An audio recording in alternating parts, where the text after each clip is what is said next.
I wanted a realistic look. Since we were shooting in Nashville for ostensibly the whole picture, I think we shot there for 4 to 6 weeks, and then we finished the picture in Los Angeles. But it was virtually entirely shot on real locations. And so, the idea was to make it as realistic as possible, and I like to have depth of field. I like to be able to see in the distance.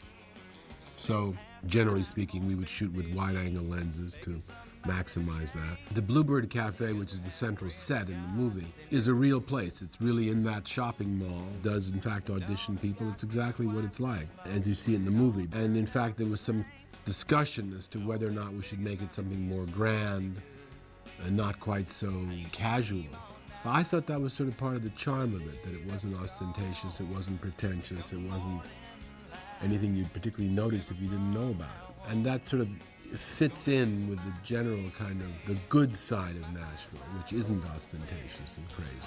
We decided to shoot the exteriors exactly the way we did, right there on location. The interior is exactly the way the Bluebird Cafe looked, but we built that. We did a complete facsimile of the real place on a soundstage at Paramount in Los Angeles.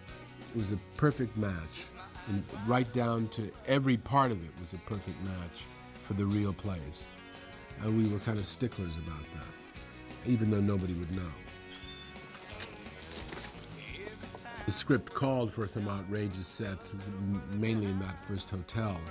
We wanted to have the diner where she hangs out and writes to be rather close to the hotel, so that she could just basically run across the street and we could connect them. So there was no diner across the street from that hotel. So we, in the magic of the movies, we built one. It helped us with those signs that are out in front of the motel, which was a running gag that the writer put in, which I thought was fun. Having parts of country songs or titles of country songs displayed on the marquee, and it ties in with the climax of the movie when he displays a line from her song. It's very country. It's very kind of slightly hokey. And I liked it a lot. I liked the feeling of that. It gives a kind of commentary when you want it. It's kind of funny. It becomes a running gag, and everybody says, wow. And the quotes were funny and interesting and sometimes poetic. It was a wonderful collection of characters. I looked at a thing called Love last night, doing my homework here. Samantha had that glorious softness in spite of her tomboy character that only, I think, the Scandinavians can give you with that luminous skin tone and the vulnerable quality. Most important, last night, when I looked at the tape, I realized what that black and white plaid jacket had meant in establishing the character for River. I found at Fred Segal plaid jackets that had this misty, soft quality but strong black and white, and ended up using this as the prototype to get that wonderful Western yoke in the front and the back. And since we had to have 5 of everything for him, for driving and wet and whatnot, we simply made it. And look, the ravages of time and moths. Who would have known that Sandra Bullock would have turned out to be the comedian that she is? I guess we should have known. I was excited fitting her at my studio when we did, because she had such an unusual presence. You know, the curve of that cheekbone, the whole facial structure had a classicism to it from the 40s and the 50s. I have never forgotten trying to make those footed pajamas that she comes to the diner in, and that girly Scarlett O'Hara that was left over from another Peter movie. Well, Bob, I just think America's the most wonderful place in the world. I think he kept me from putting up the parasol. Look at Dermot Mulroney. Now there, as only the Irish can, make beautiful men like Tyrone Power. And I remember telling him then, I said, he'll just get better. What a handsome devil he was. It was hard not to give him the best hats and the best boots. There was that broody cult quality about River. And I think Peter caught so much internal upheaval in that child's own life. What a loss.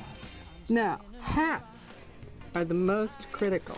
Now, there is a good raunchy hat. This is a terrible dude hat. This is a hat that I did later for Dermot Mulroney. Now, that's a well-aged hat. The black hat for Phoenix, I'm afraid we gave to her, but that was a beautiful black hat. Little Billy had a real dude cowboy hat, didn't he? But my favorite hat, as you noticed, went on Dermot Mulroney. In those days, we had great Western stores, King's Western Wear, and wonderful stocks of hats, and you could go in and block the hat you wanted. You would buy a beautiful Stetson and work with the hatter right there and block what you wanted. Right here is your perpetrators there, Miss Yearwood. Hi, Kyle Davidson. It's a pleasure to meet you. I was a bit in awe of Miss Tricia Yearwood. At the time that I was fitting her, we had a devil of a time. I think we'd made a beautiful coat for her in green, in a green that Peter loved. But she got into it, and I could tell that she was not comfortable. She said, "This is just too elegant. This isn't me." And I think my old sweater was probably laying over a chair because I had worn it in that day. And she said, "Could I use that?" And so that's how things happen. I don't keep very many autographs or photographs, but in the fitting room, it was so cute when she left. In her dressing room was a little note thanking me. Didn't take the sweater. I probably would have given it to her. Rita, thanks so much. I did take the DKNY. That was a pretty shirt that she looked great in. Thanks for everything. Love, Tricia Yearwood. And I thought, and it's on a page of the script. Very much Tricia. Peter has a kind of ageless taste, and it showed in those characters. Things held up very well.